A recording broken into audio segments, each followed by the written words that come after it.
right, let's get started. Thank you so much for coming to the last New Voices event of the calendar year. We'll pick up again in the spring semester. My name is David Ciccone. I'm an associate professor of political science here at George Washington University and co-director of Ponars Eurasia, which has sponsored this event series for, this is the 5th year running.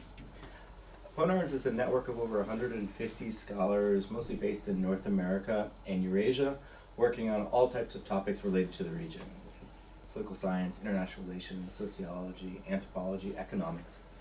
Our goal is to connect scholarship with policy. So we have a variety of products, which I encourage you to have a look at if you're not familiar, on our website, from policy memos to videos to a number of different types of events we hold in Washington, D.C. and online. The New Voices on Eurasia is one of those premier series, which is designed to host up-and-coming scholars to present their research and findings to a wider audience here in Washington, D.C., and apply their analysis to current events happening in the region. The talks are about 35 to 40 minutes, so we'll have at least 20 minutes for question and answer at the end, so please save your questions. And we're a small enough group that it's usually a good conversation for those people who haven't joined us before. But I'm delighted to introduce our speaker, Ilya Matveev, who flew all the way from Berkeley, California, to join us this afternoon. Ilya is a researcher focusing on Russian and comparative political economy and currently a visiting scholar at University of California, Berkeley. His academic work has appeared in numerous journals, both in the subfield as well as in area studies on a variety of topics. He's got work covering the technocrats, various issues of political economy, and as you're going to see today, about sanctions and current relations between business and state in Russia. He has contributed to Jacobin, Open Democracy, and a variety of other media outlets, and has a number of public-facing pieces, and is a member of a couple institutes, including the Public Sociology Lab, a group of Russian social scientists studying post-Soviet societies from a critical perspective, as well as the Alameda Institute, a new research of left-wing intellectuals. So we'll give Ilya the floor to deliver some remarks. I'll kick things off with an opening question, and we'll start the conversation and be done promptly at 5 p.m. So, thank you very much, Ilya. The floor is yours. Thank you so much. It's such a pleasure to be here, although the weather in Berkeley is a little bit better than here, I must admit, but that's okay. So today I'm going to talk about the Russian economy and Russian business. And I will begin with this. So in 2022, when the invasion of Ukraine began, everyone expected Russian GDP to decline by at least 10–15%, including the Russian central bank itself. And then this hasn't happened. And at this point, we do have a pretty good idea why this hasn't happened. So a lot of research has been done into the resilience of the Russian economy and a lot of journalistic publications. And this is basically my summary of this research. So I think it all boils down to three factors. The first factor is that the world needs Russian exports. Not all of them, but some of them. They're just really critical to global supply chains. And most importantly, it's about oil. So there is simply no way to exclude Russian oil from the global market without creating this dramatic upheaval. And American authorities are very sensitive to global oil prices. They really don't want that. And you might have seen that they even asked Ukraine not to bomb like oil facilities inside Russia in order to prevent a spike in oil prices. So there is this, sometimes people say that Russia is the most sanctioned country in the world. It's not exactly true, because Iran, for instance, is targeted by harsher sanctions regime because the trade of Iranian oil is completely banned, right? And Russian oil can be legally traded on the global markets. And so there is this price cap, which is really an ineffective measure. It's very easy to evade it. So the idea is that American government and the West generally prioritized stable supply of Russian oil. And so that's the reason why Russian budget still has, there is some money in the Russian budget, and the Russian economy is really doing okay. The same story with grain and fertilizer from Russia. They're just really critical to the global agricultural supply chains. You cannot simply exclude Russia from this trade, then you create hunger in different places in the world. So the world needs Russian exports, that's the first thing. The second thing is that sanctions were imposed by the West, but at this point the West has a smaller share of the global economy than before, and this is just really significant because if, like, Russia invaded Ukraine in, let's say, 25 years ago, and the same sanctions were imposed on Russia 25 years ago, the Russian economy would probably suffer much more than it did suffer in 2022, because G7 countries basically accounted for most of the global economy, and the BRICS bloc was really small 25 years ago. But now, as you can see from this table, BRICS has a pretty significant share of the global economy, and if you measure it by purchasing power parity, then the BRICS bloc is actually bigger than the G7 countries. And Putin is aware of this fact. He mentioned it in many of his speeches. So it's not just about the share of the global economy, it's also about the kinds of goods that could be produced by China, most importantly. So Chinese economy is not just bigger than before, it's also more complex, and China can basically produce everything. So Chinese economy at this point can produce everything.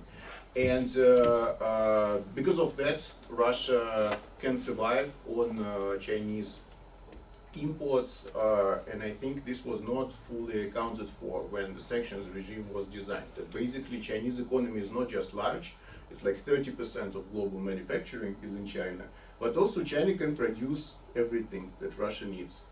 Maybe not reliably, maybe the quality can be not as high as in the West, but still there is always some substitute in China. And the final factor is the state-led economic mobilization. So military mobilization of the economy works. We know that from the United States itself. So before the Second World War, unemployment in America was like 15%, and then it was reduced dramatically because of this military Keynesian kind of mobilization, and this was the final factor that overcame these lingering effects of the Great Depression. So the military mobilization during the Second World War. And basically the same happened with Russia. So if you just spend so much money on the military and expand the military production to such an extent, then you will have economic growth, because there are obviously multiplier effects. So when you produce tanks, you need metal, and so all of your metal factories also have orders, and in this way much of the economy is reoriented towards military production. There are some limitations to this in Russia, like for instance labor shortages. So Russia did not have such an unemployment rate before the invasion, right? So like America in 1940, for instance. But still, military mobilization worked. And these three factors together, like combined, they produced this result that like economic growth in Russia is stronger than in Germany, for instance, at this point, and much of the European countries. But these are, of course, like structural factors. And behind these structural factors, you have specific people, specific organizations actually doing the work of adjusting the Russian economy to this new situation.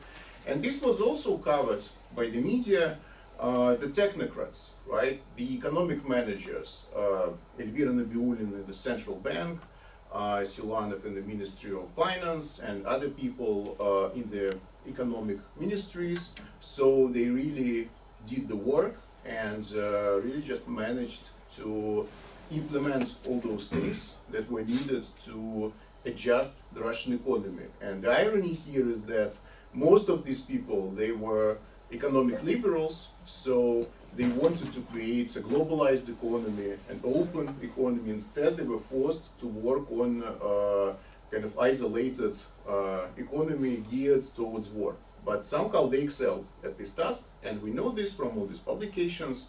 I also wrote an article about that, which David mentioned.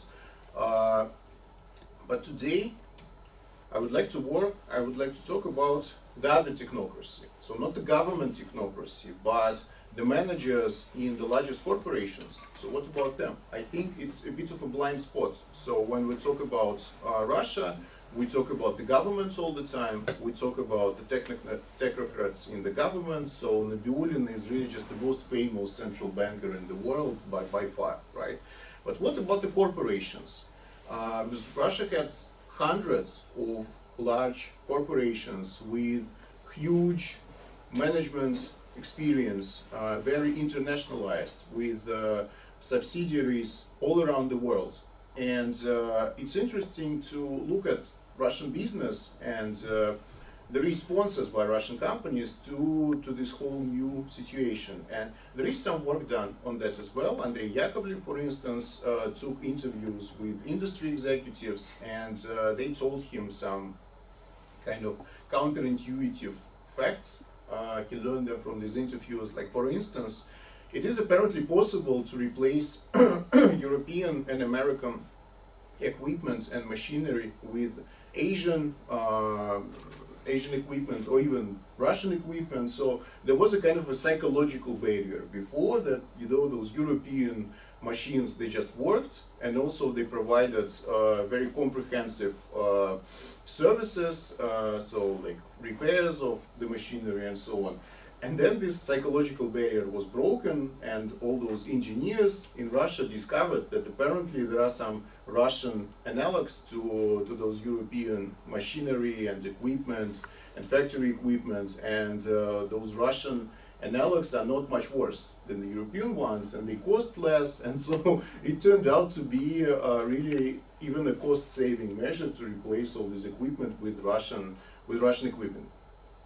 So another point that Yakovlev made is that Russian companies are used to supply chain chaos. They're used to chaos in general, like all Russians, but like they're used to supply chain chaos in particular, and so they prefer to have some components and some equipment in reserve.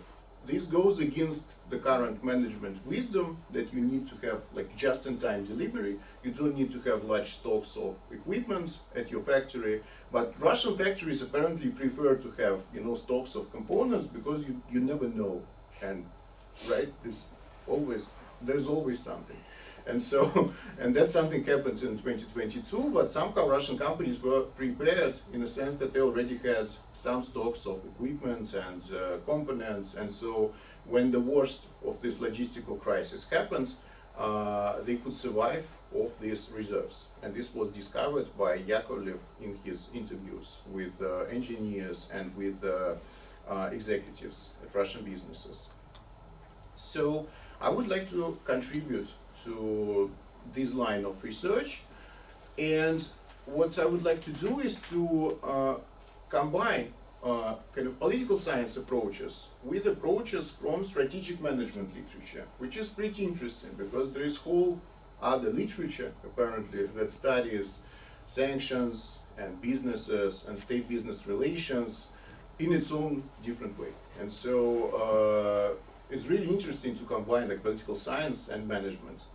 What I discovered when I studied this literature is that the topic of sanctions and de-globalization more generally is really well researched in strategic management. So de-globalization happens when economic ties are cut, when trade ties are reduced, especially when investment ties between countries are reduced, and companies from emerging economies, they really used globalization to their own advantage, but now it's a different period when it's not so easy to open branches in Western countries and acquire some companies in the West. It's really difficult now, not just for Russia, but for Chinese companies as well. And so corporations need to adapt, and this is how they adapt according to all these studies. They can refocus on the domestic market. Then there is a clear limitation, the size of this market. So China has a gigantic market, but Russia has a pretty narrow domestic market. Another option here is called inward internationalization. So instead of trying to acquire companies in other countries, you can try to have partnerships in your own country. So you can try to invite foreign corporations and have some joint ventures in your own country. So that is an option which is which is easier for Chinese companies at the moment because of all those obstacles to Chinese investment in American economy, for instance. So you can also change the geography of foreign ties. So if you have this geopolitical split, you can try to do business on your own side of this geopolitical divide. So you do business with non-Western countries, and instead of trying, to have better relations with the West. There are also limitations here, because it's not an accident that Chinese companies and Russian companies, they always wanted to acquire some assets in the West, because the West is the most technologically advanced set of economies, and when you acquire assets in non-Western countries, you cannot get this advantage of the most developed technologies, but you still get the resources, you still get local markets, and so on. So this can be profitable. Another option is going stealth. So like Chinese corporations have a lot of subsidiaries in Europe, in America, but they retain local management, they retain local branding, and they pretend that they are not there. So they try to hide their involvement, so we're just not involved. It's your own American company, it's just owned by the Chinese, but what does it matter? So obviously, like, ultimately everyone knows, but to some extent this can work, according to this literature. And finally, domestic lobbying. So one of the reasons for companies from emerging markets to go out to try to acquire assets in the West in particular is poor quality of institutional environment at home. So they're just forced to go out, they're forced to do business in other countries, because doing business like in Russia, it is really unpredictable and dangerous and so on. So when the opportunities to go out are limited, the corporations can try to lobby their governments to improve the institutional environment and to make it closer to the Western institutional environment, for instance. So to compensate for the opportunities that they lost in the West, they can try to recreate them in Russia or in China. And the thing that can help corporations in all these activities, this is called ambidexterity perspective. So the idea here is that corporations from emerging markets, they face such a difficult and unpredictable environment that they become ambidextrous. They can do everything at the same time, basically. So simultaneously pursue completely opposite goals. Like, for instance, they can compete with their rivals, but also cooperate with the same companies at the same time. So they compete in some spheres, they cooperate in other spheres. It's a weird thing to do, but especially corporations from developing markets, they have this skill, because they face this kind of environment. They can also focus on short-term goals and long-term goals at the same time. So they plan long-term, but they're always prepared to adapt. And this kind of flexibility is what allows all those corporations really just to survive every kind of upheaval, including, for instance, the invasion of Ukraine and all of its consequences. And we will see that this ambidexterity perspective is just useful to analyze Russian corporations as well.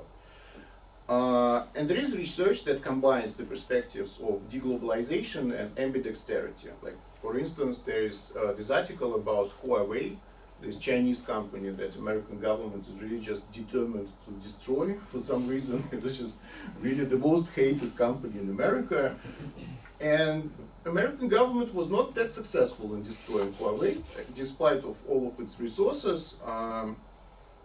And Western governments in general, they limited Huawei's ambitions, especially these 5G networks. But the article just shows that the company was able to do something else. So you don't let us to do 5G, then we will base our research facilities in your country and keep thinking long-term instead of trying to focus on short-term profits. And so Huawei survived and even continued to internationalize and to have some relations with Western countries, but not with America, obviously.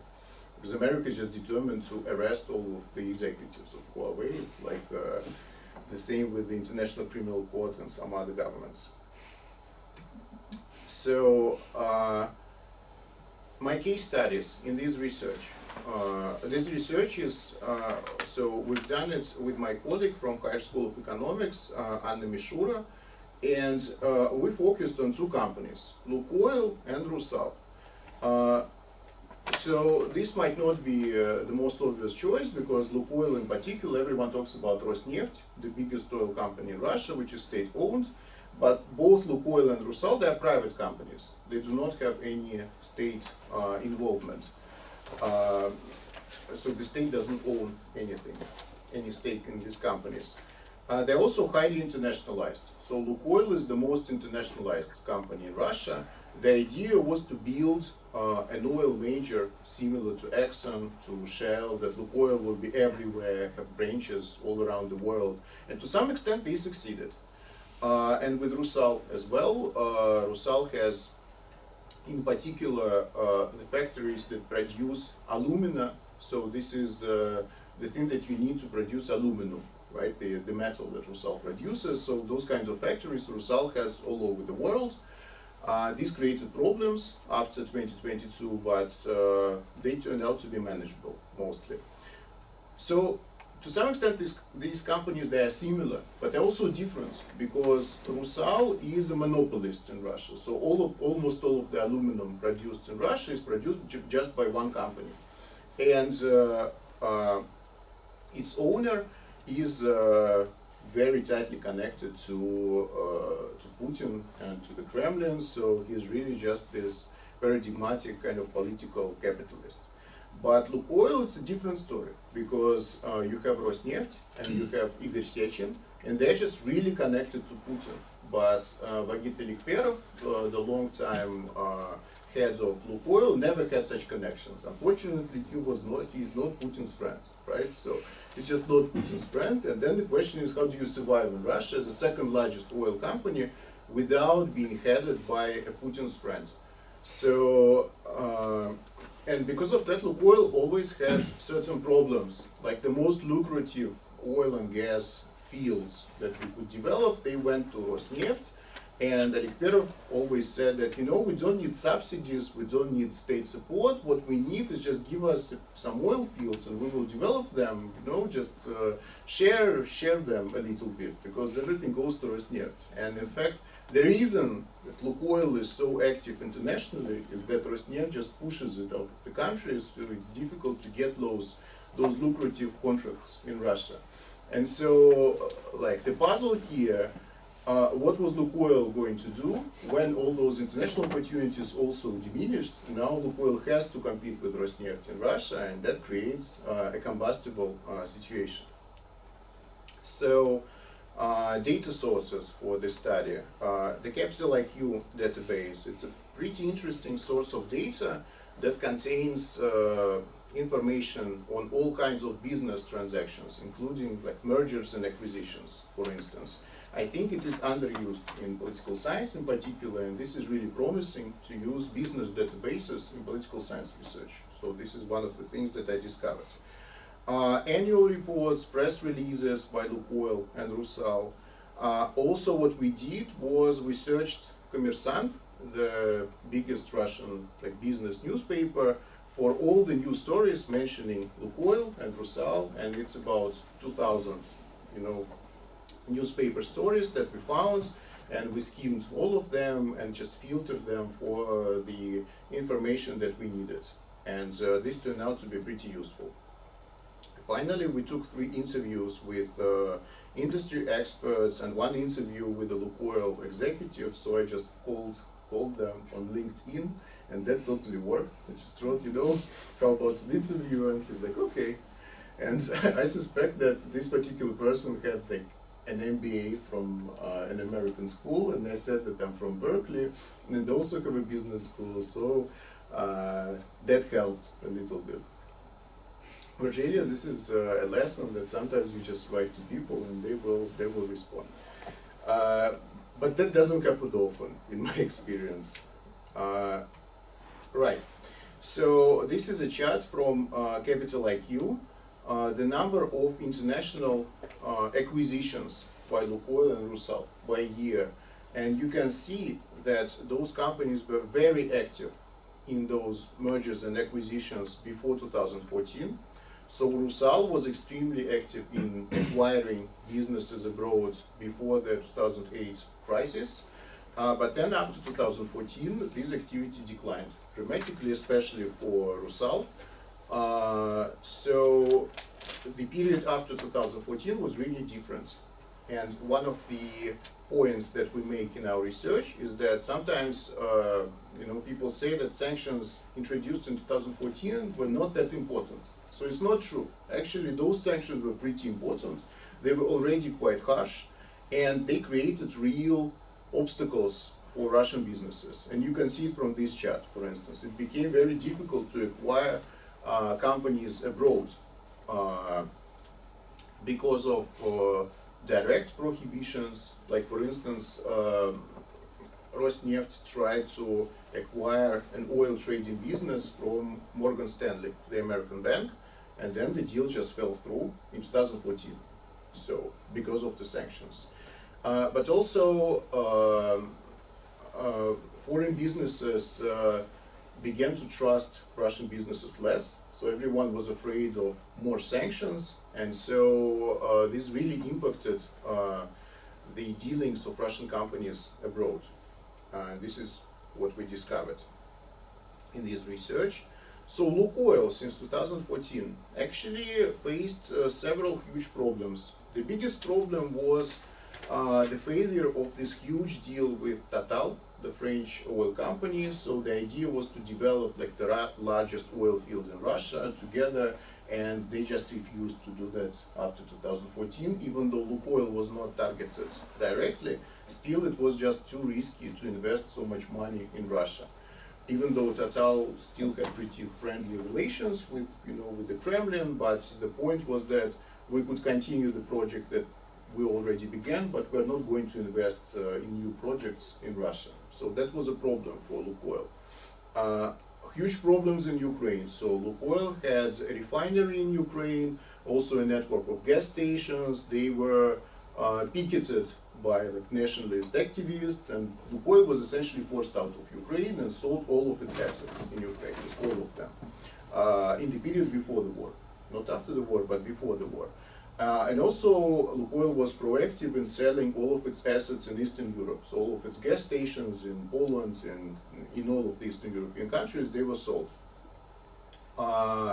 There were difficulties in America as well. So this executive told me that they were trying to sign this huge deal with some American company, but it was voted down by the board of directors simply because of the sanction fears, not because of some specific prohibitions, but because of the general kind of risks associated with doing business with Lukoil. However, Lukoil was really able to adjust to this new situation. So there was a pattern of new oil and gas projects in non-Western countries. So, all right, you don't want us to acquire refineries and gas stations in the West. So we will go to developing countries, and we will focus on exploration. So we will focus on just extracting oil and gas. And Lukoil had many projects like that, and this was really a change of focus. And what's interesting is that it was always able to have this consortia with Western oil majors. So Lukoil was not doing it alone.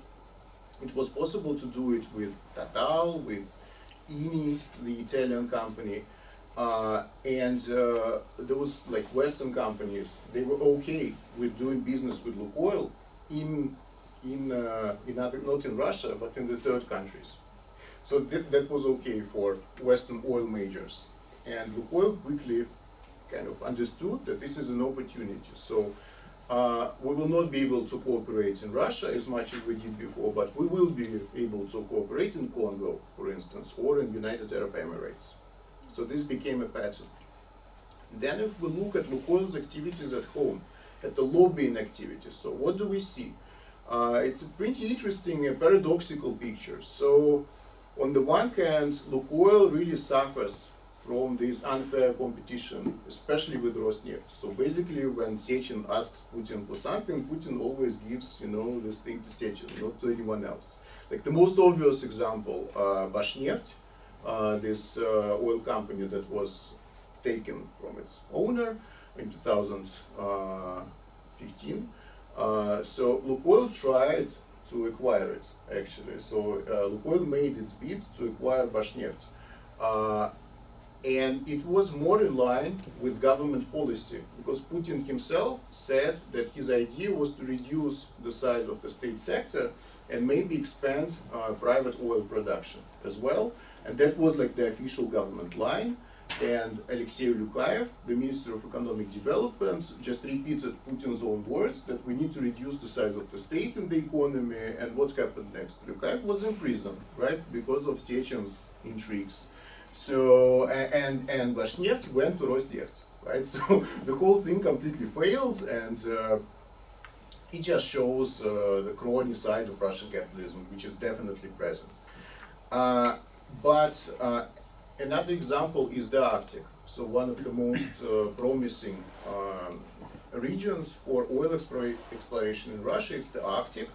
And all of those deals, they went to Rosneft and Gazpromneft, the state companies. So Lukoil was unable to secure any deal in the Arctic. It was just completely pushed out. Again, a very clear example of crony capitalism in action. But at the same time, when all of those Western majors left Russia, so companies like Gazpromneft, they were left without partners to develop oil fields and gas fields with joint ventures. So Lukoil actually had so much expertise and so much skill that Gazpromneft needed Lukoil. And so in other regions, not in the Arctic, but in Western Siberia, for instance, Gazpromneft launched joint ventures with Lukoil because there was no alternative, right? So they needed Lukoil's skills, expertise, technical expertise, managerial expertise, and also money. So Lukoil was financially in a much better position than Rosneft, for instance, because Lukoil did not spend all of its money on acquiring TMK for like $50 billion. So Rosneft was more indebted than Lukoil. So Lukoil was both competing and cooperating with Gazpromneft. So co-opetition, it's called in this business literature, management literature.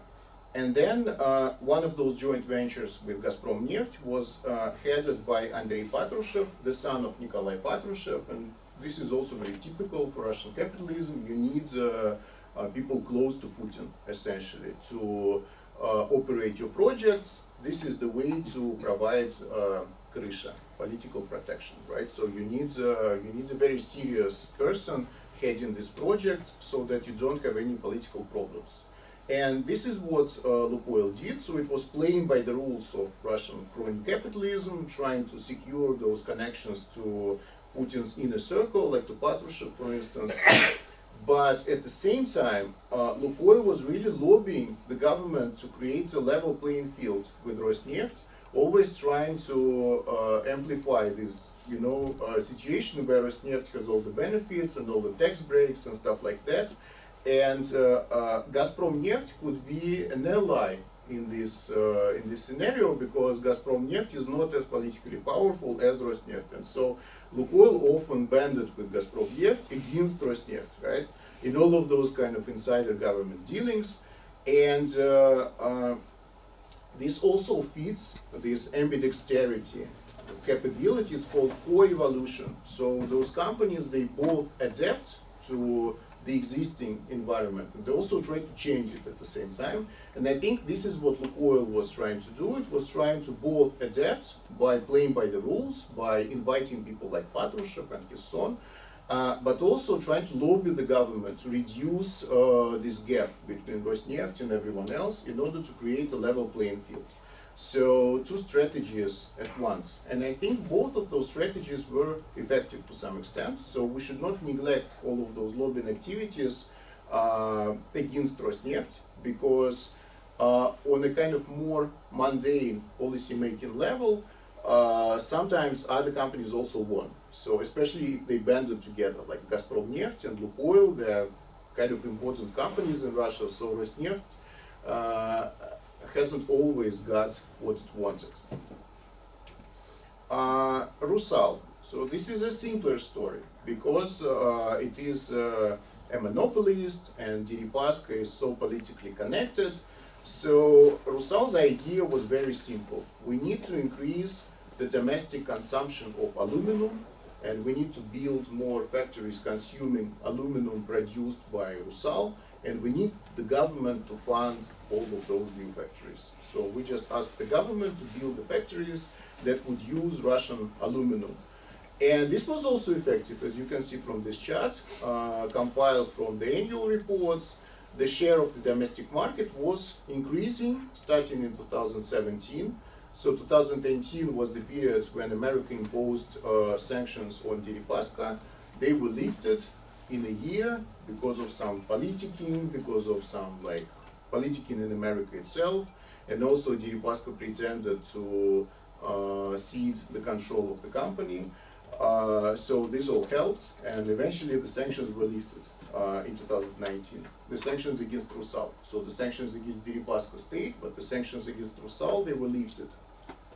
And the reason again was not that American government was so hypocritical. The idea was that the world needed Russian aluminum. So Rusal was just too big a player on the global market to completely exclude it, because it sent aluminum prices through the roof, and European countries especially, they suffered from this.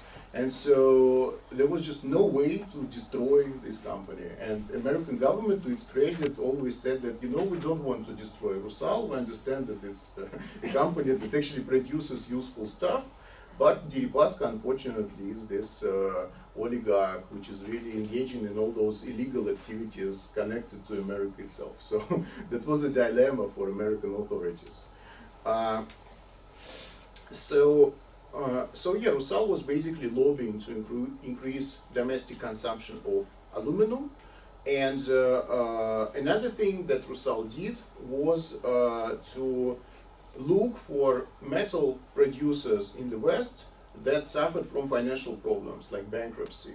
And Rusal found such a company in Germany, a very old producer of aluminum, that it managed to acquire because of those financial problems. So they might not have been willing to sell to Rusal, but they had so much, those financial troubles, so they had to. Another story was about an aluminum plant in Kentucky, in America. Again, there were financial problems, and Rusal just interceded and said, look, we have the money, you can take the money. And the problem was that this project really wasn't viable. So Rusal eventually lost the money on that.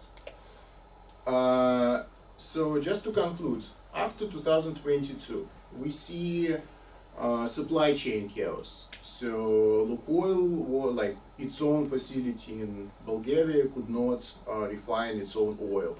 Rusal lost access to an aluminum plant in Mykolaiv in Ukraine, so it was just nationalized. And also in Australia, an aluminum plant was just taken from Rusal. However, you can see from Lukoil profits in particular, Lukoil is doing great despite all that. So it really just managed to adapt to this new situation.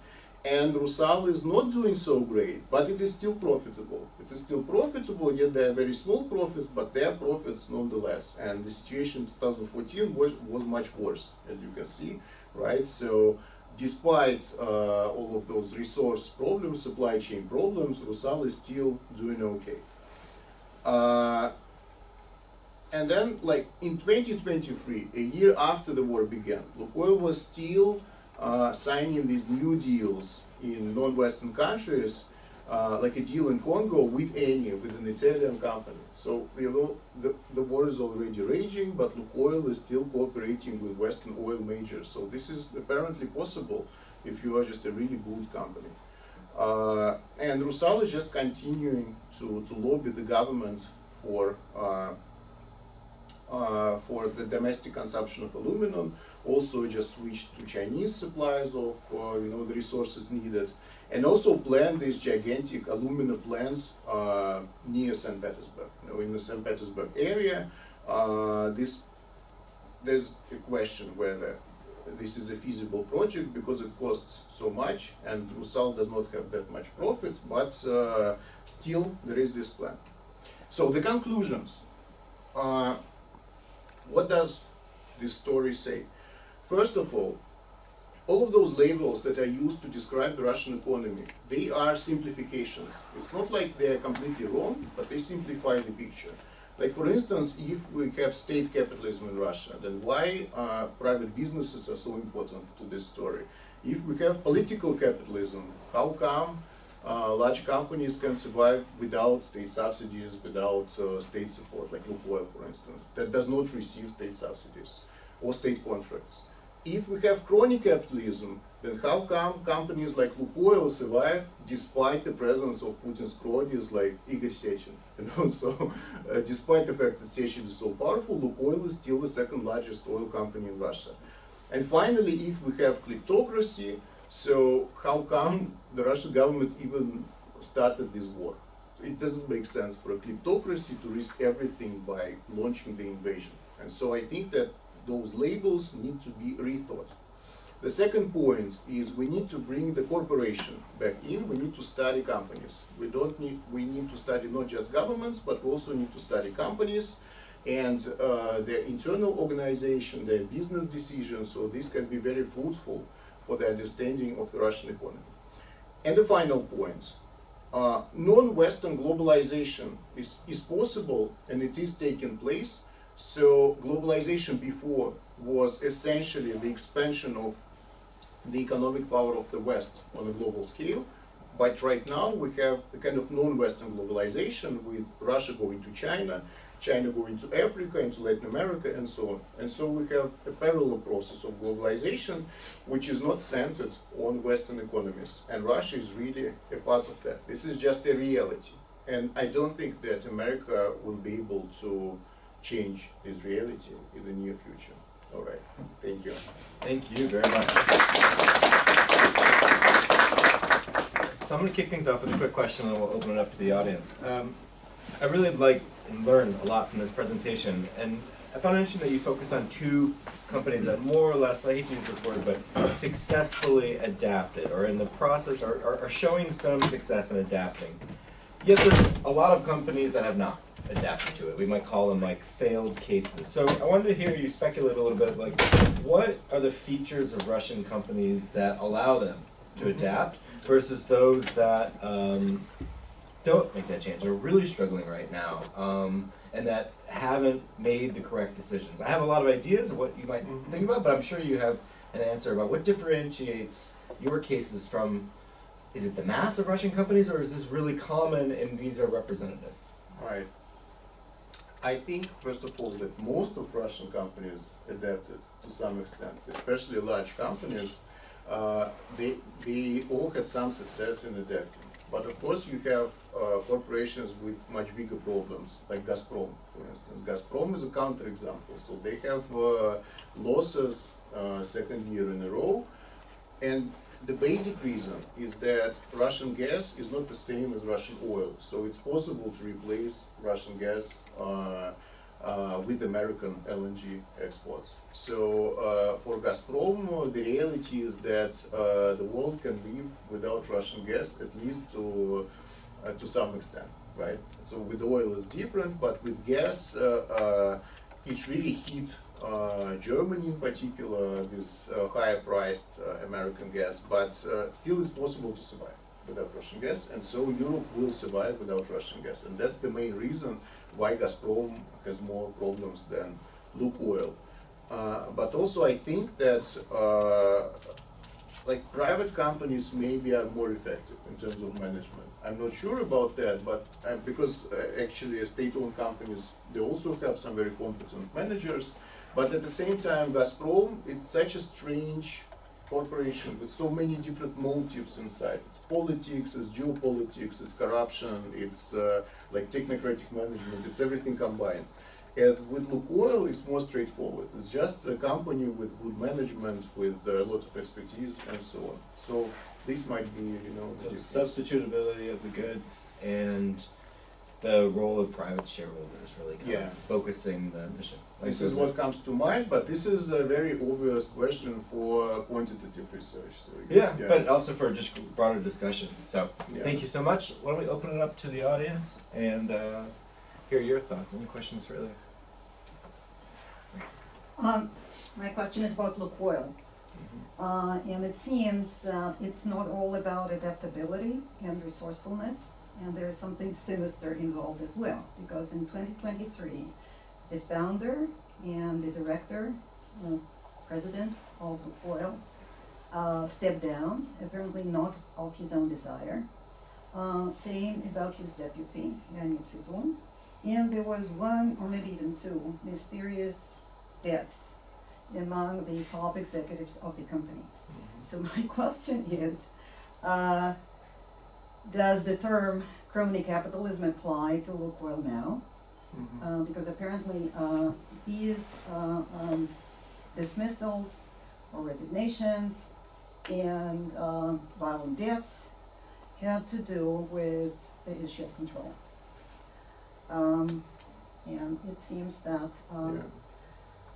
it's not all about the company has the ability to adapt to the new conditions. And also, even Gazprom that you mentioned has to do with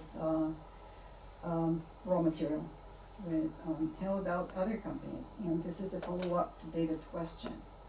You know, there are companies, for instance, producing jets, passenger jets in Russia, not in good shape, to say the least.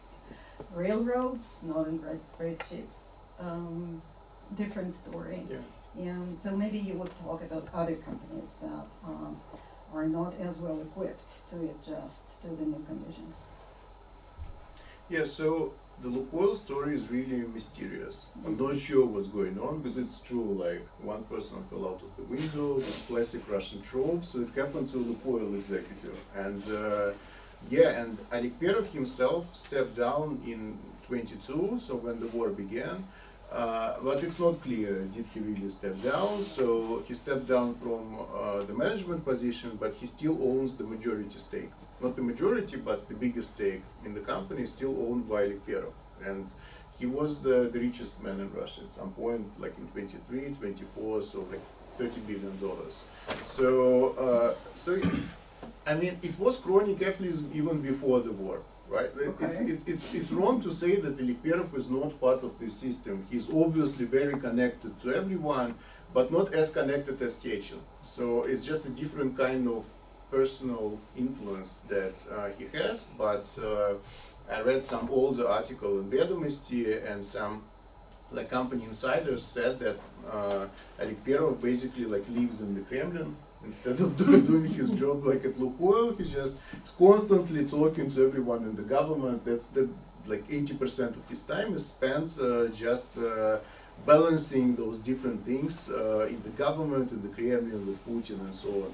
So Lukoil was part of this thing even before.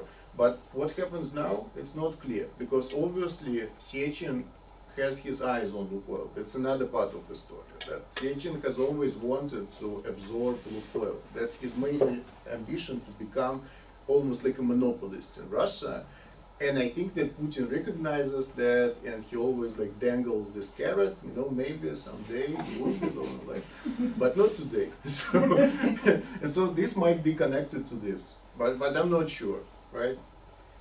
And other companies like Russian Railways actually sold locomotives to India. It's not that bad. So even for companies that are not commodity exporters, and the United Aircraft Corporation didn't do so well before the war.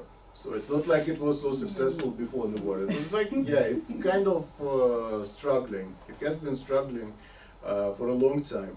So yeah, and in terms of machinery, mechanical engineering, those companies are great now because they're all needed to replace Western machinery, and so they're doing great. They're doing great because civilian production needs all those machines, but also military production needs all those machines. So companies that are part of Rostec, they're doing great because of the state orders, essentially. So there are certain industries that just completely collapsed, like timber, for example. So it all went to Europe, apparently, and they just completely banned Russian timber, and these companies are really struggling. Like automobile production, another example, it just never recovered. So Russia cannot produce cars on its own. But it's just, I mean, it can produce some cars, but everyone wishes it couldn't, you know. So, but for most of Russian companies, it was possible to adapt in one way or another. Yes, please. Thank you. Ekaterina Klimenko, I'm a Billington Fellow at the Kennan Institute. So thank you very much for the talk. And I have a question which is kind of a follow-up to Maria's question on crony capitalism. I'm thinking about wildberries, the conflict around wildberries, which is the biggest online, like a Russian Amazon basically. And there was this conflict like around it, around the ownership of the company, and there was government involved, and there was Chechen leaders, you know, and all kinds of violence and conflict and so on. So what do you think about it? Is it like a one-off story, some marital dispute, a nasty divorce, and that's why this is happening? Or this is a part of a bigger trend, maybe some kind of redistribution of wealth and capital triggered by the war, and we are likely to see more of this coming forward? Right, so first of all, I think it's a one-off. It's pretty unique. Even by rights, it's pretty unique. But it's not just a marital dispute. It's not just Chechnya. It's Chechnya versus Dagestan, right? So it's that's what makes it so explosive. So so with my friend Ilya Matveev, we have a theory that this will be the end of Putin's regime. So this will begin the war of all against all, because you have this conflict around wildberries, so you have the conflict between Dagestan and Chechnya, and then all of like Russian elites, they will fall into two camps, you know, the Chechen camp and the Dagestani camp, and then everything will just collapse because of the wildberries thing. So this is a part of the trend. yeah, I mean, but it still hasn't happened. Like, but something like this is possible because we don't really know what's going on under the surface. Like this was really weird. The whole situation was really because Putin actually approved the sale of wildberries to Rus, to this other company, and so he was he supported Dagestan in this story. He supported Dagestan, and then Kadyrov for some reason decided to intervene, and he intervened against Putin essentially in this story. So what does it mean for the Russian government? It's not clear. Really, it's just not clear at this point. But beyond wildberries, there is a string of nationalizations, right?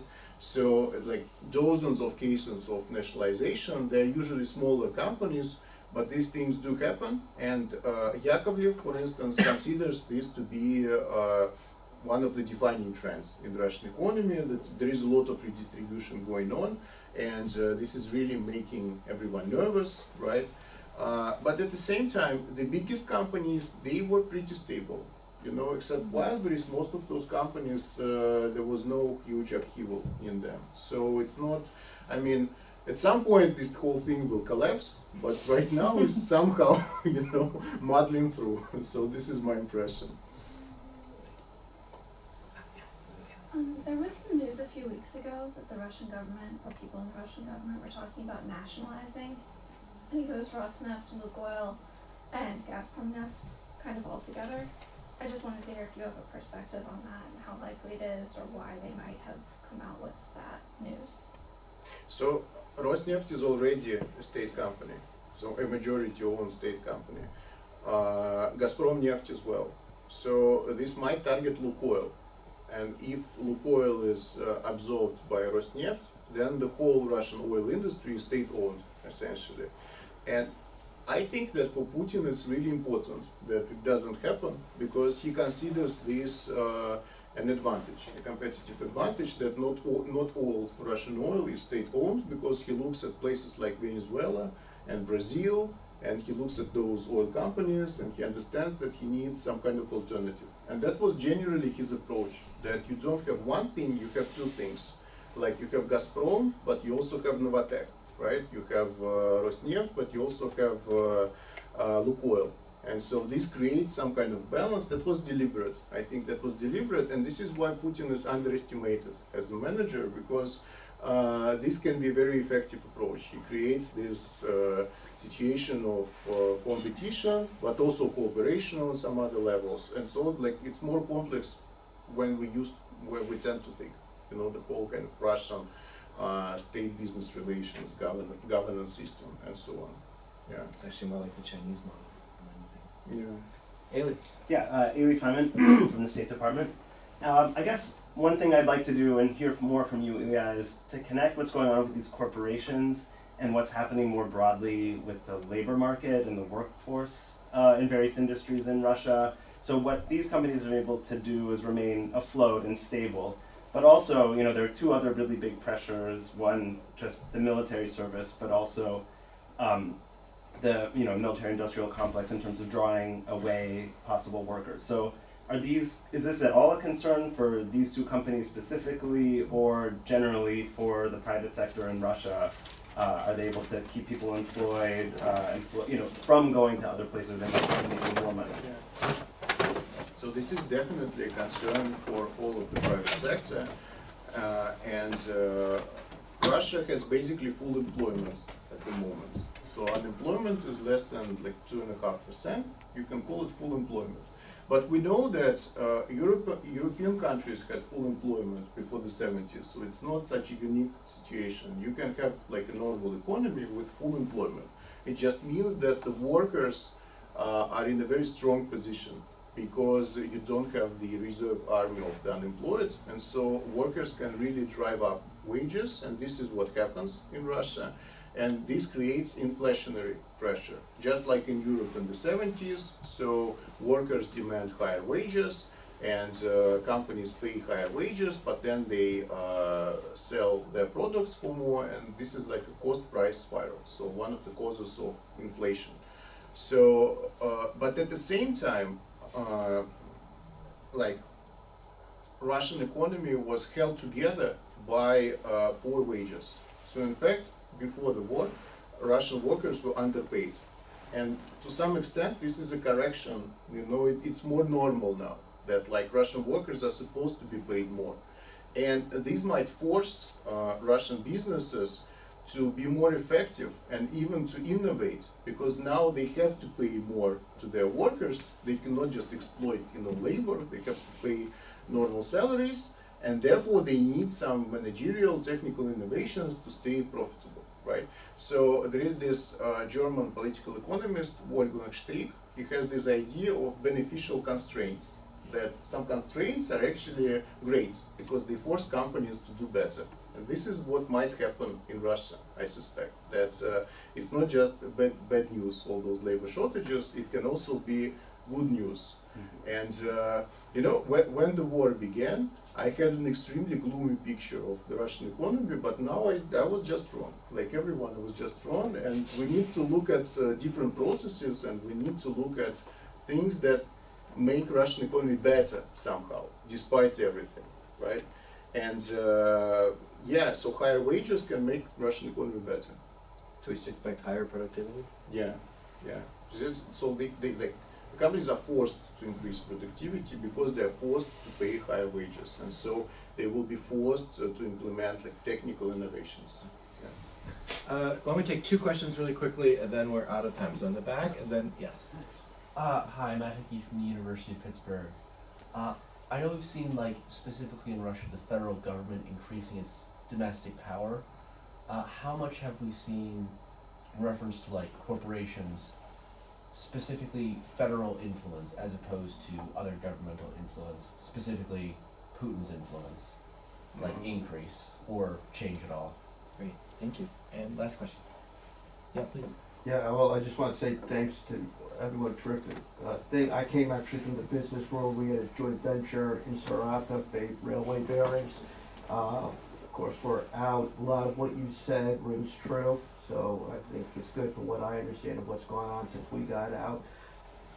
Quick question on Rusal, and then a bigger question, I'm sorry.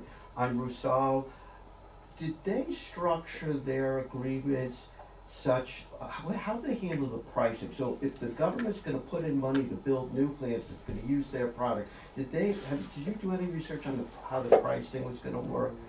And secondly, and this one you may say no to, is with this yet another round, I wasn't as negative about the Russian economy, unfortunately, but with this recent round of higher inflation, the Gazprom, whatever, Neft Bank, and this sense now that maybe sanctions are starting to bite. How much have you thought about whether what I think is right that you've identified here could still see them through against less healthy macro environment?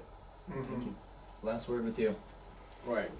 So Putin and the federal government. The thing is, right, Putin's position is unassailable. He can do anything he wants. At this point, it's Putin and everything else in Russia. And all of those technocrats, they are just implementers. So he makes the decisions and they implement. And I think to some extent they really just prefer it this way because they don't need to think about kind of wider policy questions. They need to think about very specific things. How do we make this work? You know? And so, but yeah, like Putin is the absolute master of the government apparatus. The only limit is his own like ability to intervene in everything. So there was this really interesting study about Stalin and the Council of Ministers in the late 40s, and it was the same story. Stalin could do anything he wanted, but he couldn't just control everything that goes on, you know, in the government because it was such a huge thing. And so he just wanted to just execute everyone just in case, you know, and to replace the Council of Ministers like 100%, but then he died, so he couldn't realize his plan. Right, so the pricing, it's a really interesting question. I haven't looked into this. But from what I've seen, Deripaska is always able to get good prices on all of his products in Russia. So, like, one big issue was electricity for his aluminum plants, because they all require a lot of electricity. He always managed to get good electricity prices, so he is really skilled at lobbying. And in aluminum, I think Putin sort of agreed that there's going to be just one company, and so, all right, we will give Deripaska what he wants. I was just trying to ask, so I had understood what you said is that he had lobbied the government to create domestic companies that would use the aluminum. Yeah. So that's what I was trying to understand. How did they figure out the pricing from Rusal to these companies? Because you would think they're a monopolistic supplier. Yeah, just high prices. Right. Okay. Yeah. I mean, I'm curious for other. Yeah. All It's right. going to be like in the Soviet times, the administrative market, Okay, right? So okay. he will demand a higher price, and then they will try to lower it and so on. Right. But then, like for instance, they offered Deripaska a credit line from some state bank, and then he refused because he said the conditions were not good enough. So it's not like he always gets what he wants. No one gets what he wants every time in the Russian system. So yeah, it's just going to be some kind of negotiation. But Deripaska's position would be to untie those prices from global prices, because there are slumps, and he will say, no, we need a very stable price on aluminum in Russia. Right. The bigger picture, I think that what happened, like all of those bad things that happened just in the last couple of weeks, they're not so important. They're not like radically changing the situation, because yes, the ruble like lost some of its value, but that's good for exporters. So like for Lukoil and Rusal, that's good, right? So in these parameters, it's okay. It's okay if it's going to be like 200 rubles for a dollar, then it's going to be a huge problem. But if it's just 10 more rubles, then it's fine. And so the biggest problem is, I mean, like science, academia, for instance. It cannot exist without ties with the West. It's just not possible. It's not possible to have science without some kind of connection to Western countries. So like Russian science is kind of finished. And like Russian economy is okay, but Russian science is, so that's the bigger problem, I think. That's like long-term trends, they're bad for Russia. Like you cannot exist without science, without technical cooperation. If you only cooperate with China, it really just limits your possibilities. So like medium term it's okay, but long term it's still very bad for Russia. It doesn't change this fact, I think. On that note, thank you very much for joining us. Thank you all for coming. We'll be back in January with Adam Lent.